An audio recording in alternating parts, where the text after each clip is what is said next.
Hey everyone, welcome back. This is the 10th-ish episode of the Spartan Shadows podcast. Main episode anyways. I'm your host Chris, or one of your hosts Chris. I'm joined with my co-hosts Zack and Emmett, and we're here recapping the frustrating, sad, heartbreaking loss against Michigan yesterday. Also got a couple of things to get you ready for, as number 13 Indiana is coming into East Lansing next weekend. So we'll get you primed for that as well. But of course, we want to focus instant reaction on the Paul Bunyan battle. So we'll get into that first. Zack, Emmett, how are you guys doing tonight? I'm actually doing pretty good. Lions won 52-14, so I always love watching the Lions when the Bears lost on a Hail Mary. That made me I, I, happy. I'm sorry, that's just so funny. It's one of those things that I'm like, at least it didn't happen to the Lions, so that my reaction to that was absolutely crazy. I think everyone's was, but doing better than yesterday about this time. So how about you, Emmett? I'm doing all right. Like Zach said, the Lions getting that win and the Bears finding a way to fumble away a win definitely helped the mood before recording this, but it's it's unfortunate that this we played the team played so good, and honestly, I was telling both Zach and Chris before this podcast, the MSU simple decisions hurt them just as much as Michigan did in scoring the points. This team beat themselves just as much as Michigan did to beat them, and that's frustrating. If you told me heading into the game that uh, Mullings and Edwards would go 22 carries for 42 yards, I would think Michigan State won in a landslide, but obviously that was not the case. Yeah, same, and that was my biggest. We'll get into the takeaways and I'll sum everything up here. But that was my biggest thing too. U of M ended up winning, for those who didn't see the game, of 24-17. MSU controlled most of the first half outside of maybe the last 5 or so minutes of the second quarter, which allowed Michigan to go in and take a 9-7 lead at half. And then it was just kind of a sludge fest dogfight the rest of the game. But MSU was able to move the ball on Michigan's defense. They were able to put together some good drives. Weren't the easiest drives to come about, but they were able to get it done. Unfortunately, every drive seemed to have one or two mental errors, situational mistakes, clock management mistakes, you name it. And then that made us come away with no points or have to settle for a field goal or, put us out of field goal range, something like that. And you put together 4 or 5 of those in a game against a team like Michigan. Unfortunately, this is what's going to happen. I thought MSU did a really good job about coming out and taking the crowd out of it from the get-go. They marched right down. Unfortunately, that first drive of the game, you get it down to, the 2, 3, 4 yard line, somewhere right around there, and then come away with no points because you have to settle for a field goal, and Jonathan Kim with a rare miss, unfortunately. And then, we held Michigan to a 3-and-out or a quick offensive series and then go right back down and score a touchdown. So that was a good start, but unfortunately the rest of it wasn't so easy. And so for me, I do want to get to a little bit of positive. I thought Nate Carter had one of his best games as a Spartan, if not his best game. Nate single-handedly was trying everything he could to win this game for the team. He was our leading rusher, of course, 19 carries for, I believe, 118 yards and a touchdown. He was also the team's leading receiver with 2 catches for 56 yards. We had a really tough time throwing the ball down the field, unfortunately, and Nate was a nice breath of fresh air out of the backfield receiving, which isn't always the case, we can say, with Nate. So shout out to him. I thought he did have a really good game. I thought the offensive line mostly played well. It's hard to control, like we said, this defensive line for Michigan. They're NFL talent all up and down the line, starting with Mason Graham and Kenneth Grant. So they, for the most part, held them in check. Unfortunately, there were some times that Aiden had to be running for his life, and unfortunately, that caused some errant throws, a fumble, just some rough plays, and again, you get a couple of those in a row, and that's the difference between scoring points and winning the game. Then it's not. But those are my two bright spots overall. And then, like I said, the bad mental errors, penalties. The penalties weren't as bad as they could have been, but I mean, overall, we still had quite a few. I believe it was 6 penalties for 35 yards. But when Michigan doesn't have a single penalty recorded, that's the difference, So mental errors, situational football, clock management too. It seems like every drive we had took 5, 6, 7, 8 minutes off the clock, which was great when you're trying to control time of possession, but when you're playing from behind and trying to make up points, it's not always the best. So just sloppy, unfortunate play, and that was the difference in the game, unfortunately. Yeah, I think you hit on a lot of the things that we really need to talk about. Chris Solari, kind of going back to time of possession, Chris Solari actually tweeted out that MSU ranks 21st in the nation in time of possession at 31 minutes and 48 seconds, but basically only scoring 21 points ranks in 114th. And then in the red zone, kind of going back to the red zone issues, they are 129th out of 133 FBS teams in a Big Ten low of 70% red zone offense. You're not going to win very many games, and I believe I even specifically said that this is one of those games that maybe if you don't score touchdowns every single time, you can still win this game by kicking field goals. Turns out that's not true at the end of this game. I do think that has kind of more to do with Michigan overall. I thought, and this is where I'm going to kind of give praise to Michigan, I thought Davis Warren and Colson Loveland played extremely well. Do I think that kind of has to do with maybe Colson Loveland taking advantage of some matchups that he had? Absolutely. I think Colson Loveland is a great player. That's one player that we talked about pretty often on the kind of preview of this game, is that you really need to prevent Colson Loveland from going off. And while he didn't necessarily go off statistically wise outside of 2 touchdowns, he did have 6 receptions, 67 yards. He did have one drop that gave MSU the ball back, but honestly, if you look at the replay, basically the ref was standing right in front of him, so I think the ref kind of helped out Michigan State a little bit at that point. But Davis Warren played extremely well. Defensively, MSU just has issues getting it to the quarterback. They haven't had a sack in 4 games.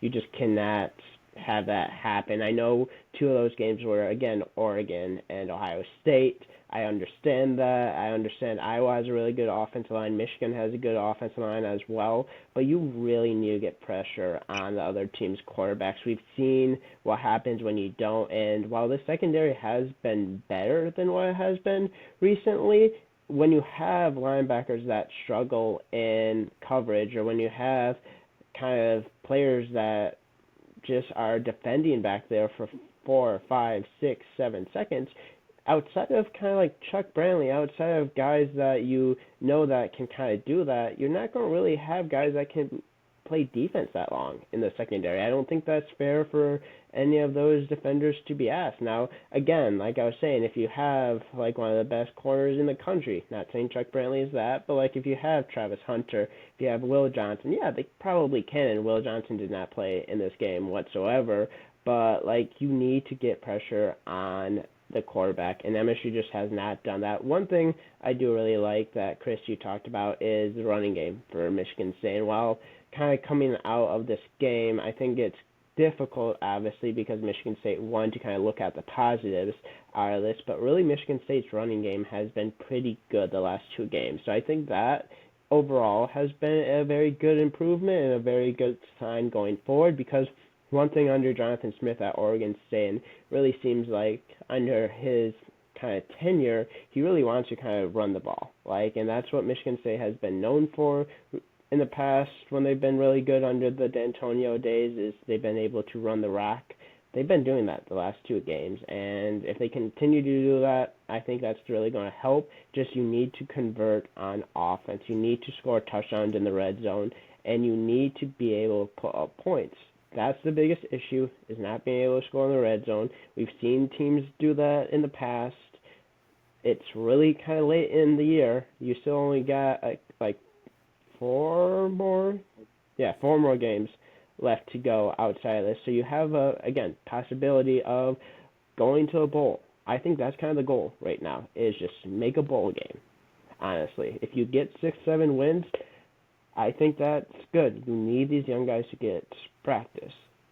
But overall, I just thought Michigan State had chances in this game. I think some people are going to kind of point at the end of the half in trials. Need to have better presence there. It really seemed like Jonathan Smith said he didn't really like his first read. Well, there's only like 25, 30 seconds left in the half. Like, you have timeouts, just throw the ball out of bounds. If you don't like your first read, just don't let that happen. The onside kick, this might be kind of not super popular with a lot of people, but my opinion is I didn't think it was that bad. Like, I understand doing it.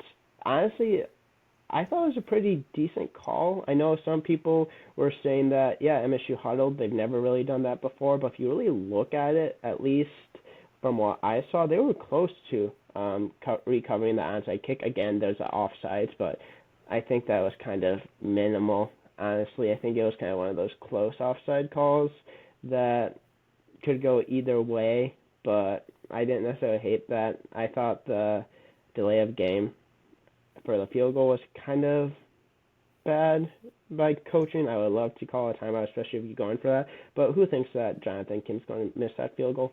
I don't think any of us were thinking that he was going to miss that field goal. I think one of his only field goal misses of this year. So overall, I think there's some good things taken out of this game, but just disappointing. Yeah, nope, you hit it on the head. Oh, sorry, go ahead, Emmett. I know you got more. I think the disappointment here is just the what ifs, because this was not like the Ohio State game or the Oregon game where the other offense went and put up 5 touchdowns and made it so that, yeah, the score could have been closer, but MSU would still need to find 3-4 more touchdowns to really make it a game. About Colston Loveland, Loveland was targeted 9 times that game. The rest of the team combined for 10 targets, so that is definitely, he was a player to watch, and he took advantage of the matchups. If it was a nickel on him or a linebacker on him, he was still getting a target about half the time. That was something we pointed out heading into this. A couple positives to point out. Nick Marsh had a good debut in the rivalry, getting his second touchdown of the season, breathing some life back into the Spartans when they were down 10. Another positive, I would say, would be the tackling. We did not see a ton of missed tackles on the field. I can only really think of 1 or 2 missed tackles that did give the Wolverines an extra first. But at the end of the day, this is a talented Wolverine team, despite their record. They are going to have the occasional play where they get a missed tackle and can get an extra first down out of that possession. I thought the team played fundamentally sound. That said, there was still some execution errors. We saw it on special teams with Sam Edwards calling for a fair catch when Alante Brown wanted to return it. That resulted in MSU getting the ball at the 7, and they then went and drove the ball 60-plus yards, but only could settle for a 46-yard field goal, as opposed to being in that situation of 4th and mid, and you're on, say, the 5, the 10, you have a legit conversation. But when you're stuck at the 24-yard line, it's not much of a conversation. You're gonna kick that ball and take your points. Then we had Brendan Parachik and Stanton Ramil both had false starts at points during crucial drives. One of which the Spartan offense proceeded to gain 10 yards, but it was 4th and 5, so take out that 5-yard false start, and it's a 1st and 10 situation when MSU is going down to tie the game. Another time, it was right after MSU forced the punt after that onside kick. Parachek false start on the first play of that drive. MSU gains 10 yards, still 4th and 5, got to punt it away. Michigan drives to get a 2-possession lead. Those are some small mental errors that are going to doom this team. If you want to beat your in-state rival, who arguably does have more talent than the Spartan team, you have to play perfect football.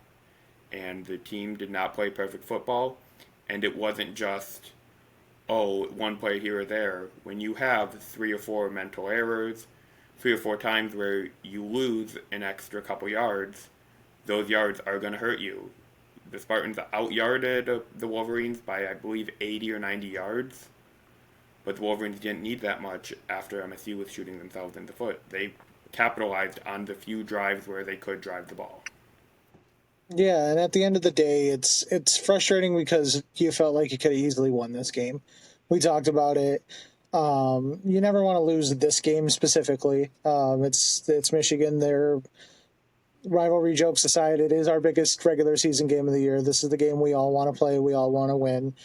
It's deeply personal for both sides, and it's something that you want to have those bragging rights for. So, going into this game, it's going to be overly physical. It's going to be overly emotional, and you do everything you can to put yourself in the right position to win. And I felt like MSU did do that, and I thought that they were not overwhelmingly the better team, but I thought they were the better team in this game, and yet it still comes empty, and that's where fans, I think, get the most frustrated. One thing I want to get into, I've seen this a lot. I had to sign off social media after we did our wrap up podcast last night, but the ridiculous amount of takes and venting. I get we're all frustrated. I get we're mad players didn't do things the way they were supposed to do. I get we don't agree with every single coaching decision, but the amount of Jonathan Smith cared more about the World Series. He doesn't know this rivalry. He needs to be looked at very closely. We may need to get more coaches involved. No, guys.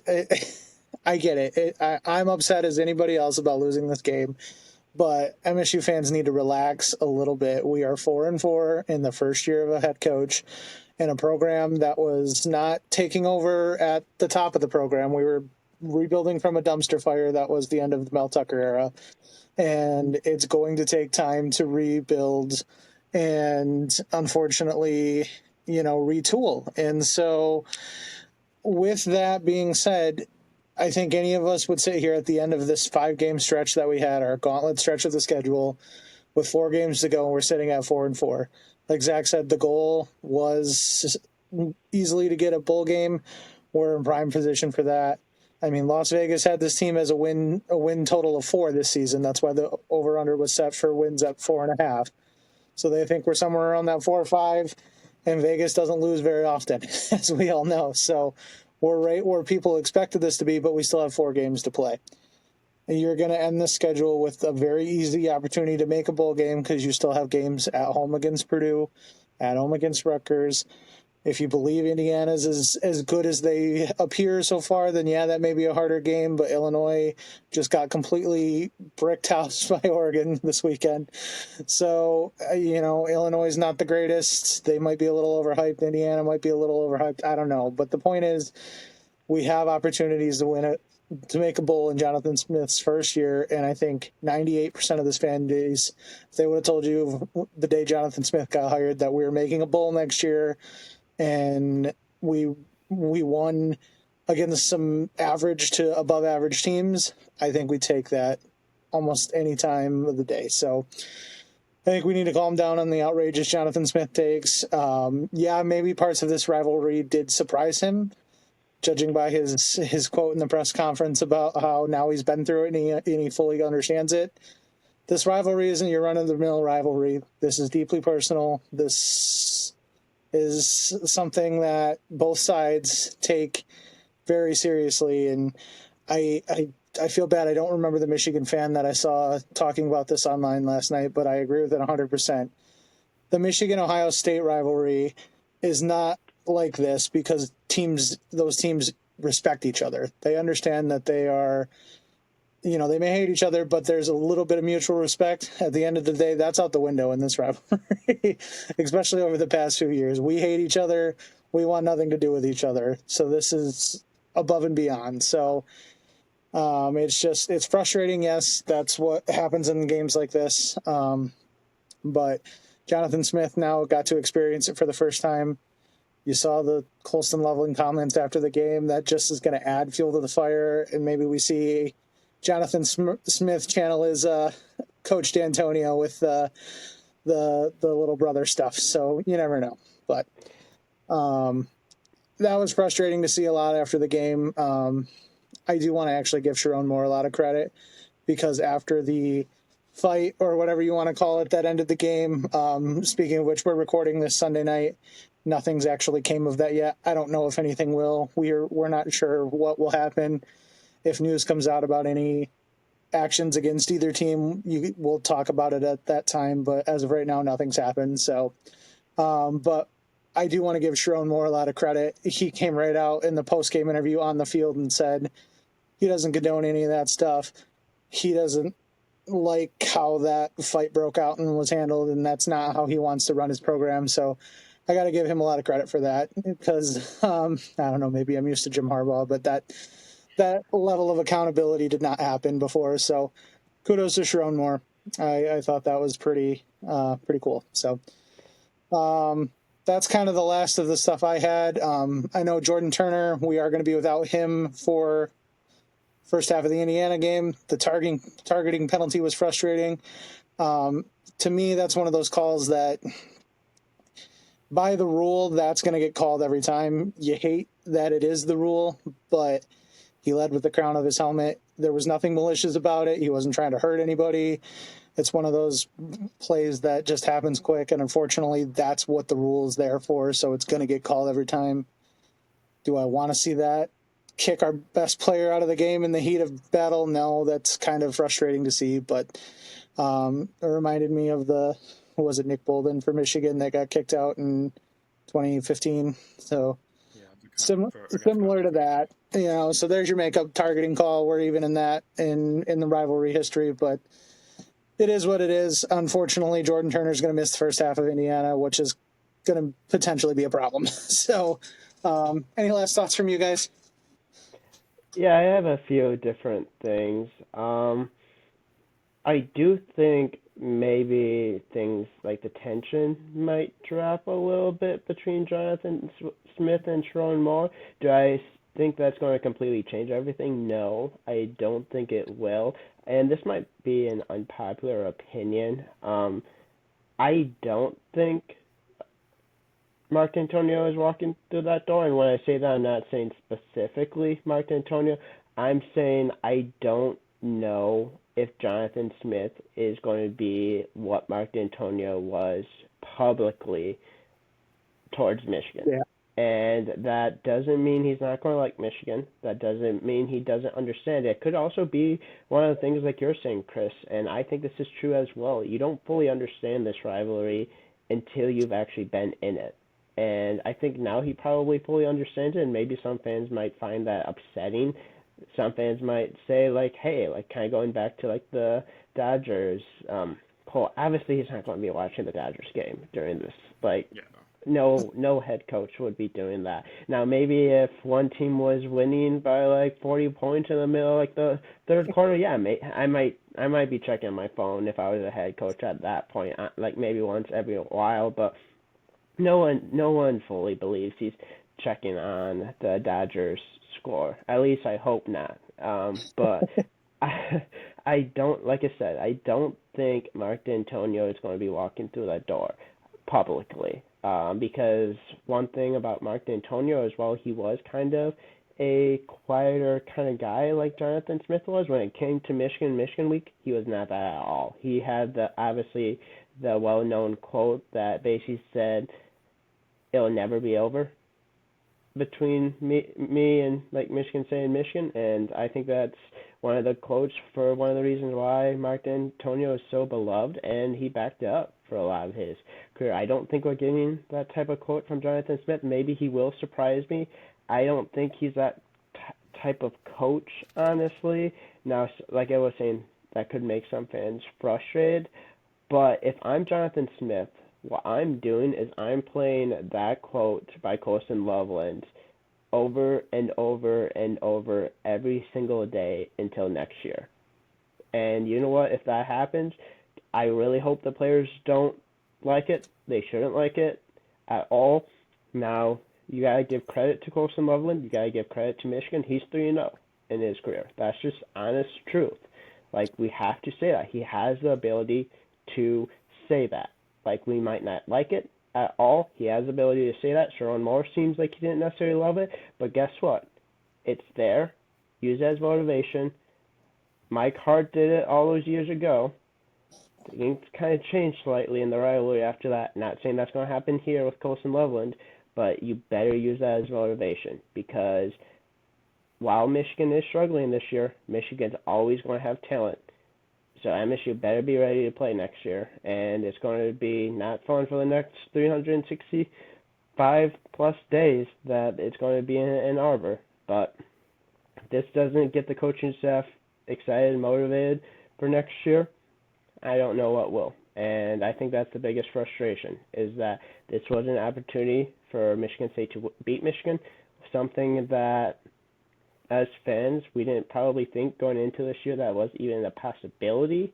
So I think that's part of why it's so frustrating. And also, even if you talk to Michigan fans, I feel like they might even be going into this game kind of not saying that they're believing Michigan State would win, but they probably thought that Michigan State had at least a chance in this. And while Michigan wins the game, and you have to give full credit to them on winning the game, we'll see what happens afterwards.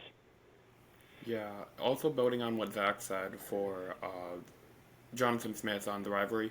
Jonathan Smith, he was a starting quarterback for Oregon State. He coached at Oregon State for how many years? He never really provided Oregon locker room material and stuff that's going to play it for them during his time as a quarterback, his time as a coach. Love him or hate him, Jonathan Smith was never going to provide stuff to hang up in your locker room, stuff to put in the weight rooms to try to motivate the opposing players.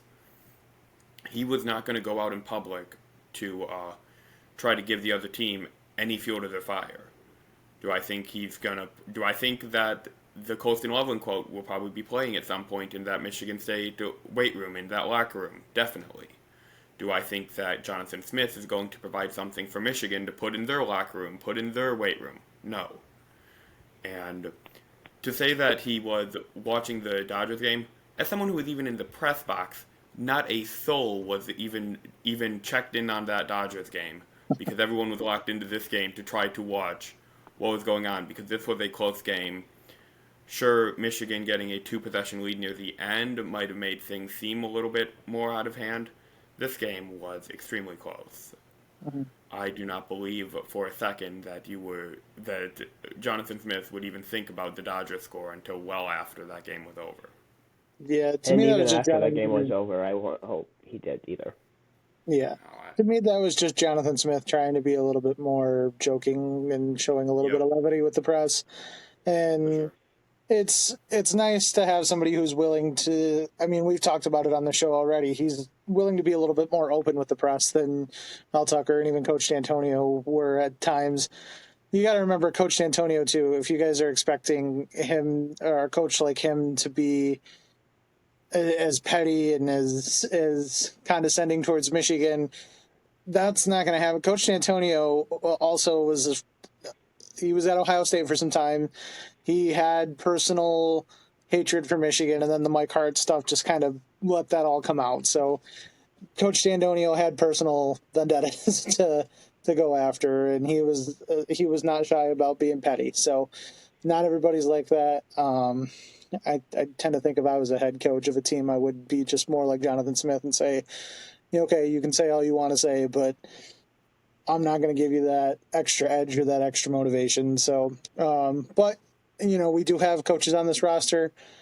Coach Meat, Coach Hawk, they've been part of this rivalry for years. They played in it. They understand it.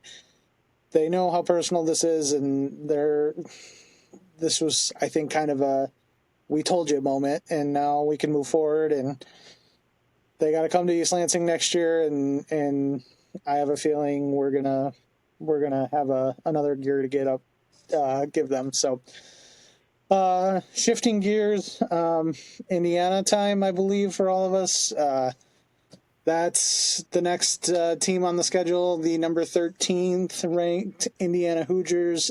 Game is Saturday, 3:30 p.m. Eastern. Finally, not a night game for MSU football. I'm sure Emmett's probably a little happy he doesn't have to get home at 2 in the morning.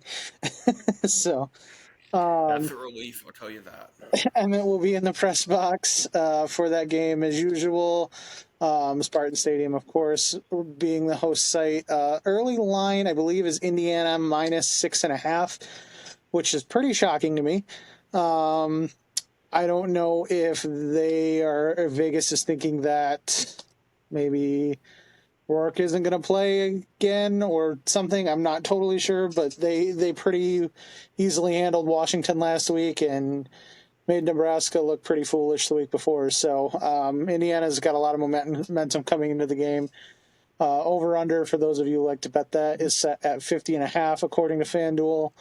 And I believe the game's going to be on Fox. That I didn't have pulled up. Peacock. Peacock? Oh, goody. Another Peacock game. So Peacock Peacock will be your place for that. I don't know if NBC is going to simulcast it. Probably not. So that is the setup for this week. My biggest takeaway to start us off, I guess, a lot of it's going to depend on if Rourke's back. Curtis Rourke has been the starting quarterback all year, was completing about 75% of his passes, had thrown for 15 touchdowns with only 3 interceptions, and almost 2,000 yards before he went down. So he is a dynamic player. Taven Jackson started last week. Looked good. Indiana was able to capitalize on.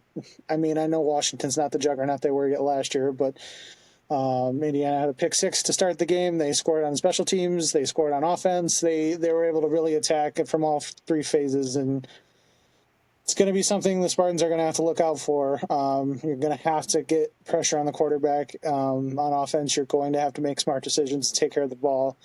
And special teams really needs to be on their game too, not allow any returns or anything like that. So it'll be a tough test.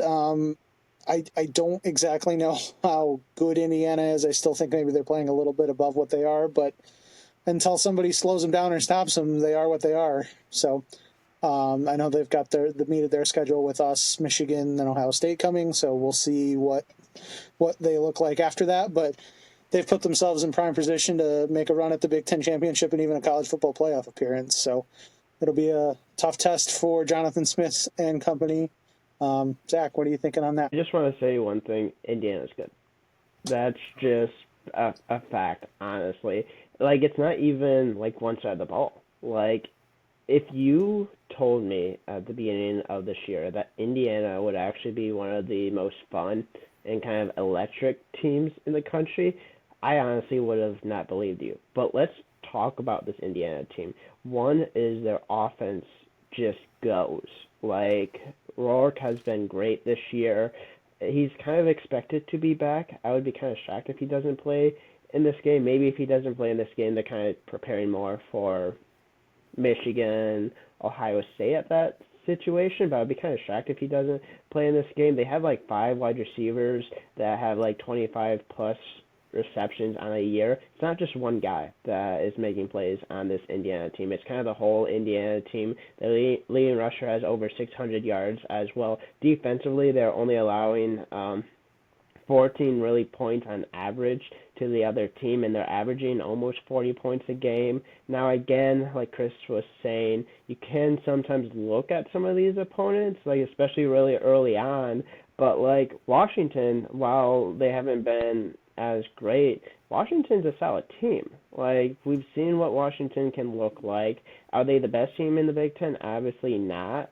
But this offense, if Michigan State's going to want to win, the red zone issues have to be gone by Saturday. They just have to be gone. It's going to be a game that if Michigan State wants to win, it's going to have to honestly be probably a shootout, or this defense is going to have to get pressure on Indiana. And as of right now, if I'm a Michigan State fan that's listening to this, and obviously I am one as well, like, this offense is going to have to play pretty darn well, pretty darn perfect. Now, if you rank kind of like the three games of Indiana, Ohio State, and Oregon, I would definitely put Indiana as the most likely to win.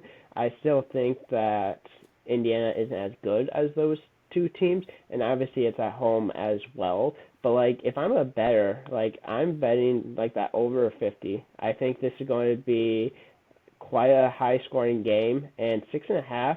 That was definitely surprising as well. I maybe kind of shows Vegas giving a little bit of respect to Michigan State. I do think that we will be able to stop Indiana a little bit. Do I think they're going to put up 40 points against us? I don't necessarily think so. Again, I think it kind of just depends on what defense shows up.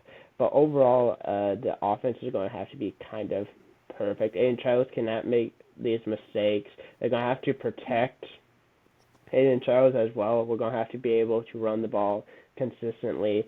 And yeah, honestly, like Aiden Charles, outside of kind of the one throw at the end of the game, which was a 4th and 5, he honestly had to make that throw. Outside of that, there wasn't really any kind of like interceptable balls that I really remembered. Obviously the fumble as well. But outside of that, he's been pretty good at not throwing too many interceptable balls recently. But again, like I was saying, this defense flies around, and this defense forces turnovers.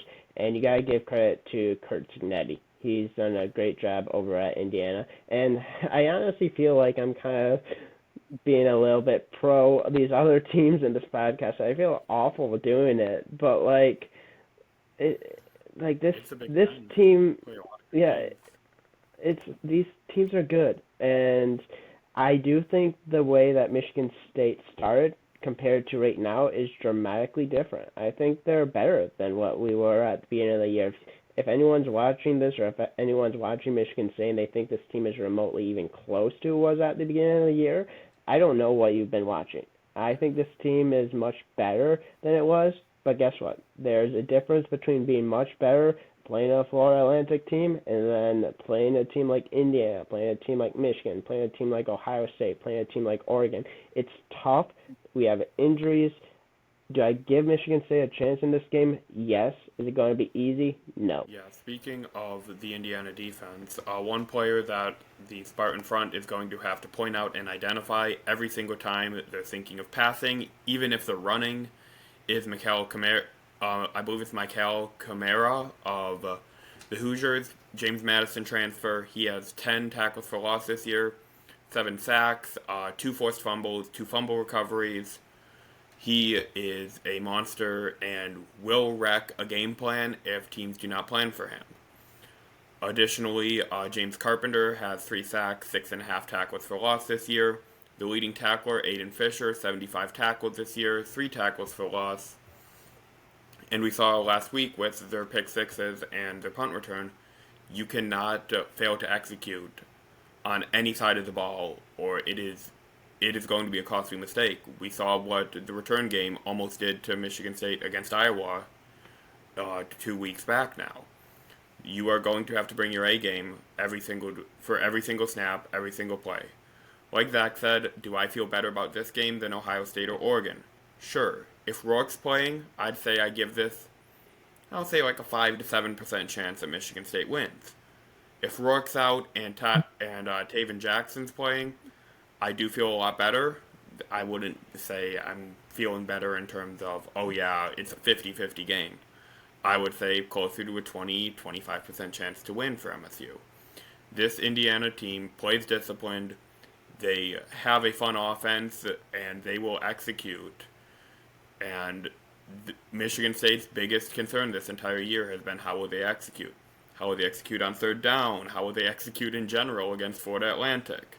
How will they execute in the red zone has been the big concern for the last 3-4 games.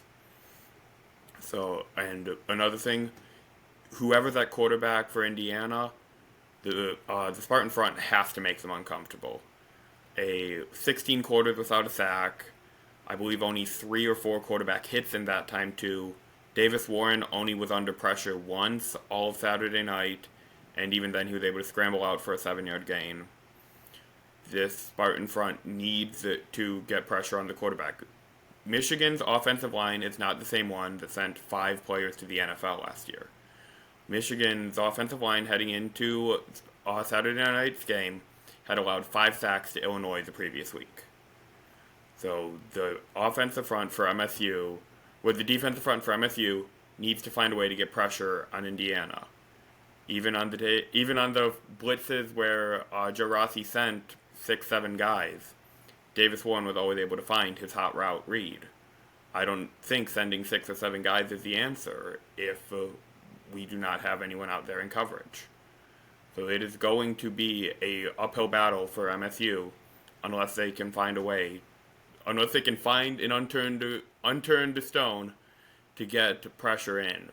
And I won't put that out of Michigan State's grasp, considering the dramatic improvement we saw on the offensive line in the last 2 weeks. Yeah, no, absolutely. And I think that you guys kind of hit it on the head. Indiana's been fairly balanced to me in their offensive attack. They kind of have a two-headed monster at running back with Justice Ellison and Tyson Lawton.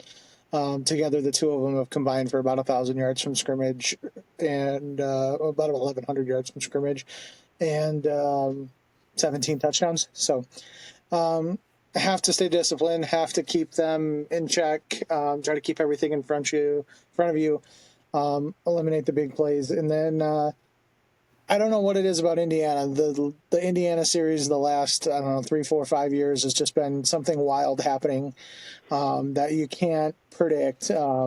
We've had overtime games. We've had missed field goals to win games. We've had crazy interception returns and touchdown passes and something weird. Something weird is probably going to happen.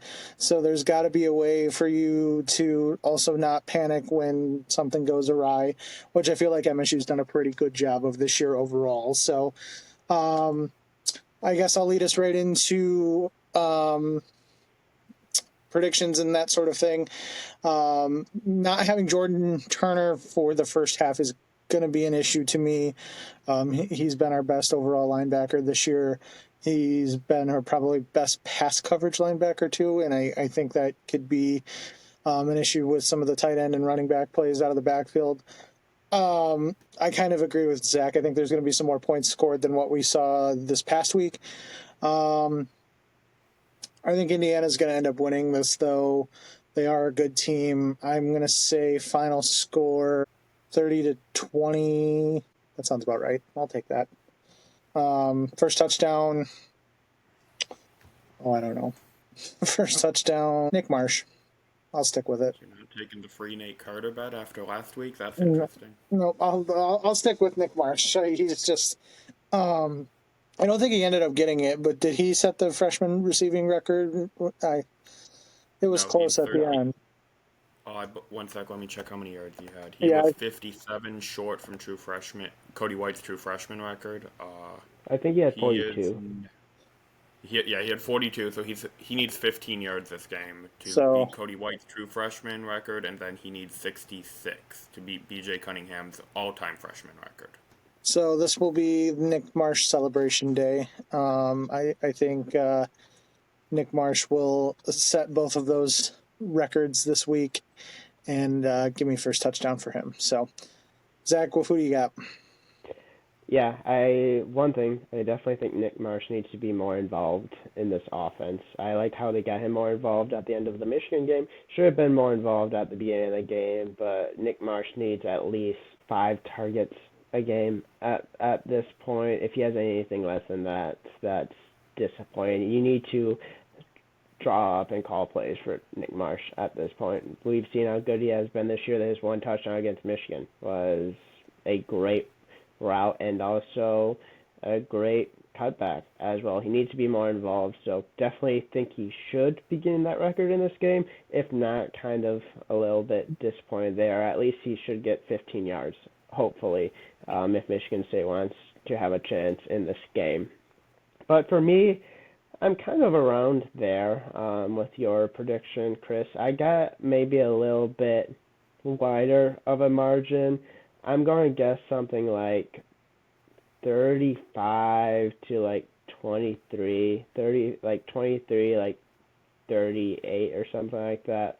I think it's just going to be one of those games where it might just be just over or just under a two possession type game. I think it's not going to be one of those games that like you leave and you knew that it was over when you kind of watch it. I think it's just going to be one of those games where it kind of feels like you are in distance of kind of being in the game, but like you're not so far away that like it feels like you didn't have a chance at the very beginning, if that makes sense.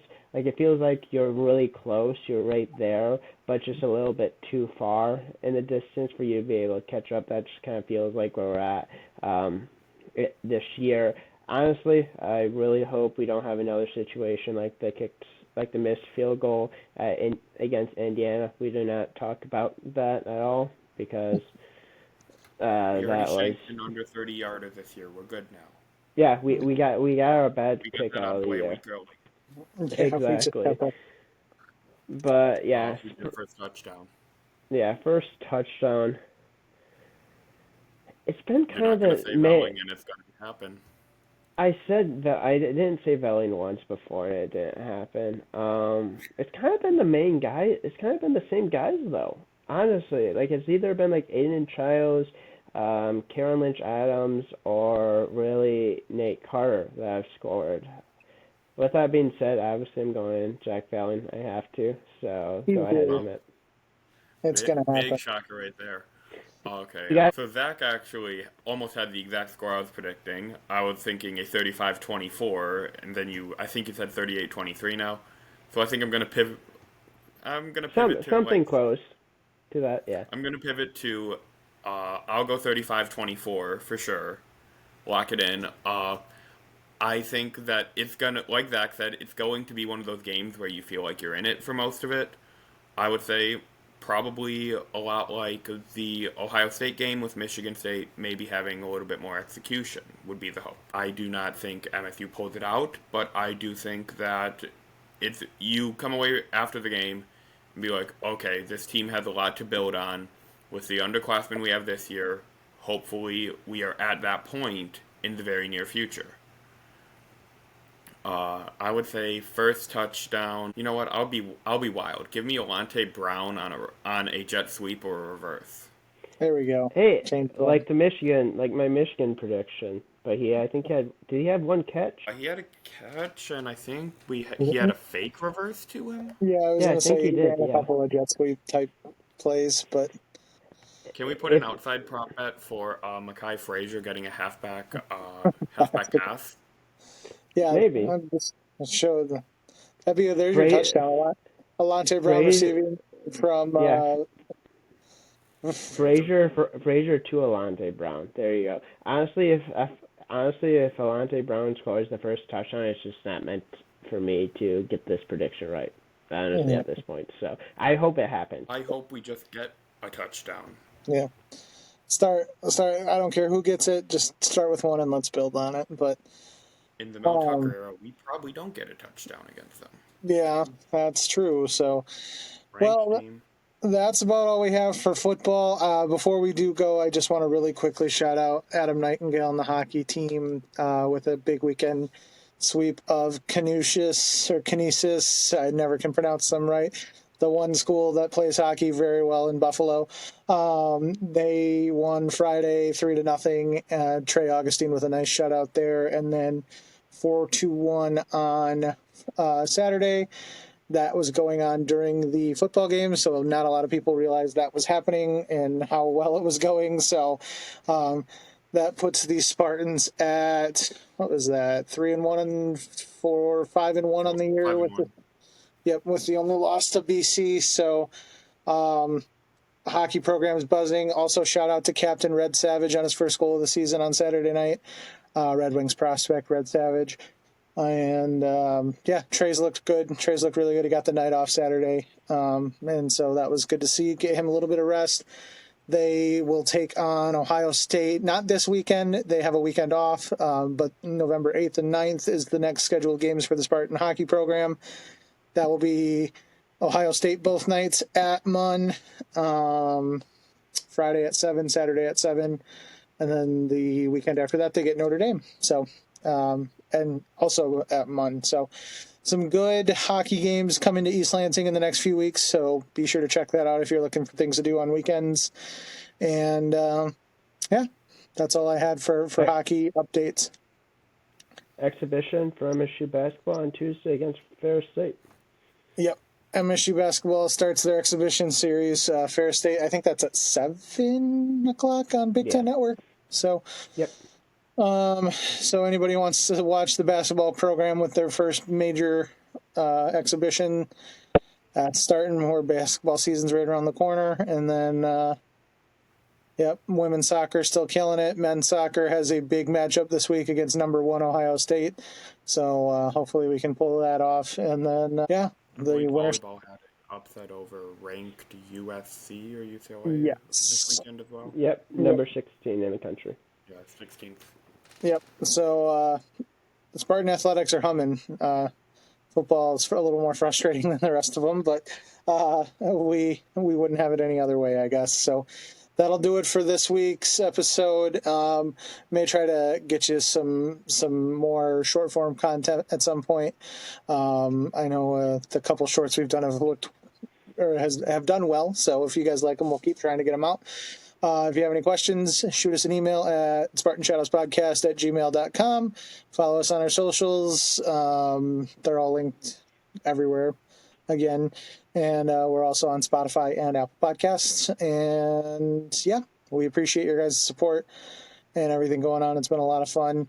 I will say it is nice to have football in these games and kind of caring about the outcome again. So that's good. Connor mentioned that yesterday, and I gotta echo that because it is nice. This game has been one that I've been kind of dreading the last few years, so at least we were in it, and the heartbreak, at least we feel something, right? It's better than feeling nothing and dead inside. So, but hopefully Indiana will maybe give us a surprise, good feeling this weekend. We'll see. Anything else before we head out, guys? Just also quick prayers up for Caden Schickel.